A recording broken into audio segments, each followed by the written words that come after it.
Halo teman-teman semua, Assalamualaikum warahmatullahi wabarakatuh. Selamat datang di channel saya. Di channel kali ini saya akan membahas cerita-cerita menarik dari dalam maupun dari luar negeri.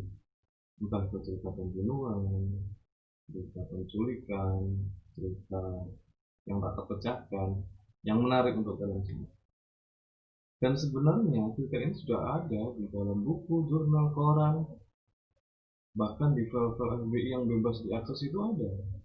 Bagi kalian yang malas untuk membaca, di channel ini saya akan memberikan informasi kepada kalian dan akan saya kemas bentuk cerita yang informatif, ya, yang menarik untuk kalian simak semua.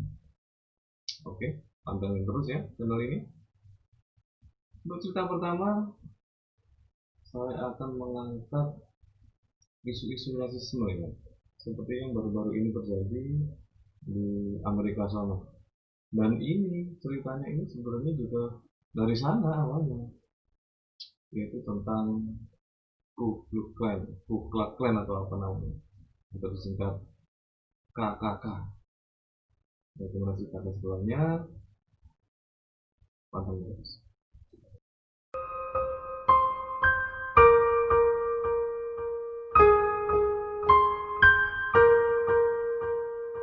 Ku Klux Klan, dikenal juga sebagai The Klan, adalah sebuah kelompok rasis ekstrem di Amerika Serikat berdiri pada tanggal 24 Desember 1865, di mana klan ini dibentuk setelah Perang Saudara atau Perang Sipil berakhir, yaitu antara tahun 1861 sampai 1865. Yang perang itu disebabkan karena perbedaan pendapat orang-orang Amerika Sono antara budak-budak kulit hitam nih dibebaskan atau enggak, atau hak-haknya diberikan atau enggak.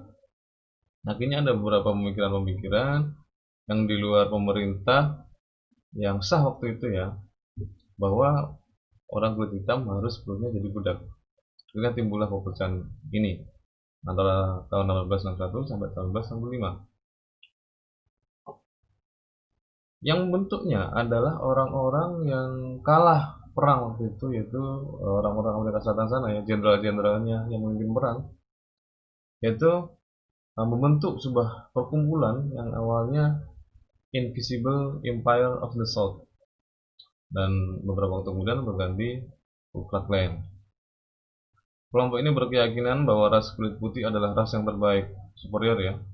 Mereka mendirikan organisasi tersebut dengan maksud untuk berjuang berantas kaum kulit hitam dan minoritas seperti Yahudi, Asia, dan Katolik Roma. Meskipun kelompok Ku Klux Klan 4 tahun setelah berdirinya dukungan pemerintah Amerika Serikat sebagai organisasi yang ilegal, tapi masih tetap menjalankan aksi-aksinya, yaitu pembunuhan, pemerkosaan, pembakaran, intimidasi, semuanya dilakukan. Dan menurut catatan sejarah bahwa tahun-tahun itu 1861 sampai 1865 sampai 1900-an itu adalah masa-masa terkelam bagi bangsa-bangsa kulit hitam, karena mereka melakukan, dan Ku Klux Klan ini melakukan penyiksaan yang sangat-sangat sadis. Dan kelompok ini juga mengalami beberapa fase atau perubahan. Di fase pertama yaitu 1865 yang dibentuk oleh 6 orang veteran perang setelah berakhirnya perang sipil dan berakhir sekitar 6 tahun kemudian. Terus kekosongan ini, soalnya pemerintah waktu itu juga aktif ya, aktif memberantas.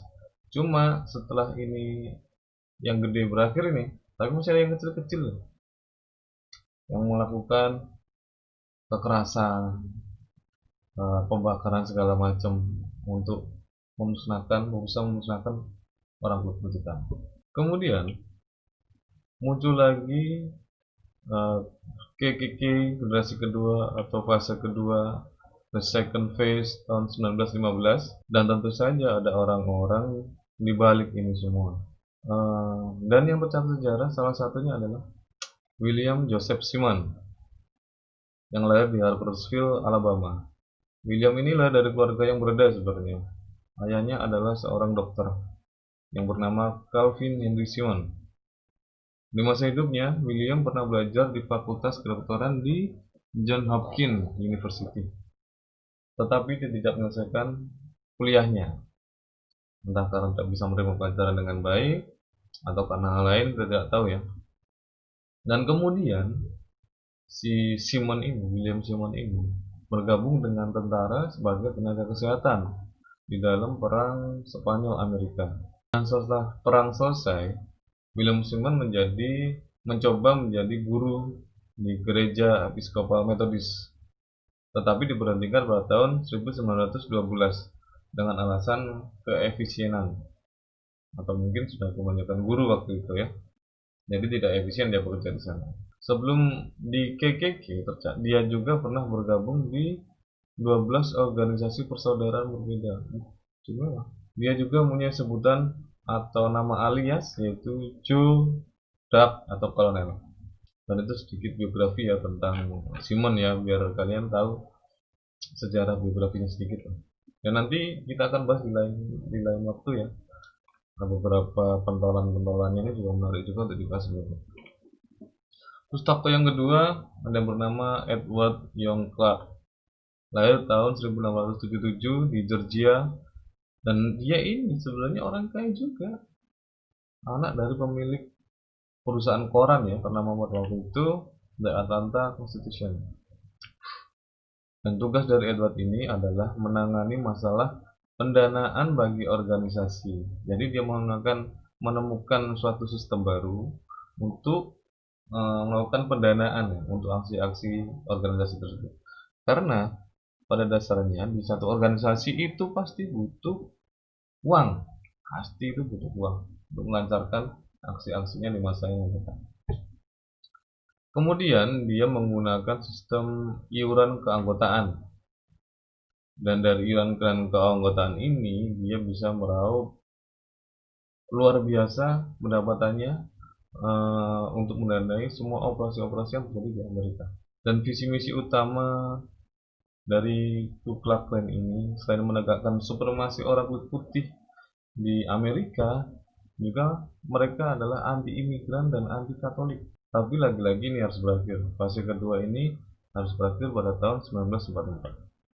Setelah fase kedua runtuh, muncullah fase ketiga.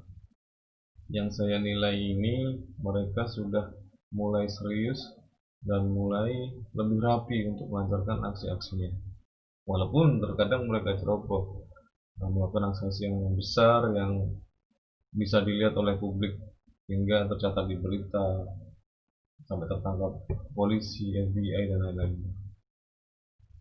Dan di waktu itu banyak munculkan tokoh-tokoh sosialis aktivis ya itu, seperti Malcolm X dan Martin Luther King, yang sayangnya mereka juga mati tertembak di tahun yang berbeda ya, di Malcolm X di 65, di Luther King di 68. Kejadian-kejadian seperti itu membuat masyarakat khawatir dan meragukan pemerintah tidak serius untuk memberantas kelompok-kelompok yang dikategorikan berbahaya ini, karena masih banyak kejadian-kejadian kriminal, pembunuhan, pembakaran yang masih sangat kental dengan rasisme bahkan sampai sekarang. Setidaknya ada beberapa kasus yang pernah tercatat di dalam sejarah yang juga saya mengutip dari berbagai sumber karena kelompok ini. Dan ini saya ambil kasus yang paling heboh ya, sampai saat ini pun masih gaungnya masih heboh, yaitu pembunuhan 3 aktivis HAM di Mississippi, yaitu Michael Sweetwater, pendeta dia kulit putih, Andrew Goodman, dia berasal dari New York, dan satu aktivis lagi yaitu James Kenney, dia negro ya, asalnya Meridian, Mississippi. Mayat mereka ditemukan di bendungan dekat Philadelphia, Mississippi pada tanggal 4 Agustus 1964. Dari hasil otopsi yang terkait, mereka tewas setelah ditembak dalam jarak dekat, dan diduga kuat pelakunya merupakan anggota kelompok Ku Klux Klan. Dan tentu saja tuduhan ini tidak terjadi begitu saja. Diyakini bahwa sebelum korban terbunuh, mereka tengah melakukan investigasi terhadap aksi pembakaran gereja kulit hitam di Lonsdale, Mesiba, yang dihancurkan diduga kuat digunakan sebagai tempat pendidikan kebebasan bagi anak keturunan Afrika yang memang dimotori oleh salah satu korban, yaitu Michael Swartlander. Dikonfirmasi oleh salah satu saksi mata bahwa gereja dibakar pada tanggal 16 Juni di tahun yang sama oleh kelompok KKK yang mencari pendeta Michael Swartlander ini. Bahkan dalam berita di koran waktu itu ada testimoni dari istri Swartlander ini, yaitu Rita. Suamiku yang memperjuangkan hal ini tidak akan mati sia-sia. Kasus pembunuhan negro sebenarnya menjadi hal yang sering terjadi. Namun, karena kali ini ada orang kulit putih yang juga menjadi korban, maka sekarang jadi heboh, ujar istri Suwarno. Kemudian FBI berhasil menangkap belasan orang yang diduga sebagai pelaku, yaitu sekitar 19 orang termasuk pemimpin KKK di Mississippi, yaitu Sam Bowers, dan ada salah satu anggotanya yang menjadi deputi sheriff di sana. Jadi mereka sudah masuk ke polisian lah sebenarnya. Dan kemudian pengadilan menghukum mereka masing-masing 6 tahun untuk sang sheriff, 10 tahun untuk pemimpinnya dan salah satu anggota yaitu Wayne Roberts. Dan kemudian ada lagi yang berperan merekrut para pembunuh ini, dia dihukum sekitar 60 tahun dan masih ada di penjara sampai saat ini. Kasus ini akhirnya diabadikan dalam satu film yang diangkat oleh saudara Alan Parker yang tertarik dengan cerita ini, dengan film yang berjudul Mississippi Burning pada tahun 1998. Bila kalian ingin menontonnya, ada dilihat di Netflix, mungkin masih ada tuh. Tapi pasti sudah dramatisir ya ceritanya, tapi paling enggak mirip lah dengan cerita waktu itu. Itulah ceritanya teman-teman. Terima kasih sudah mengikuti cerita ini sampai habis. Dan satu pesan saya, stop bullying dimanapun itu berada, stop rasisme, mari kita ciptakan kedamaian di bumi. Oke, sampai ketemu lagi, sampai jumpa di konten yang lain. Assalamualaikum warahmatullahi wabarakatuh.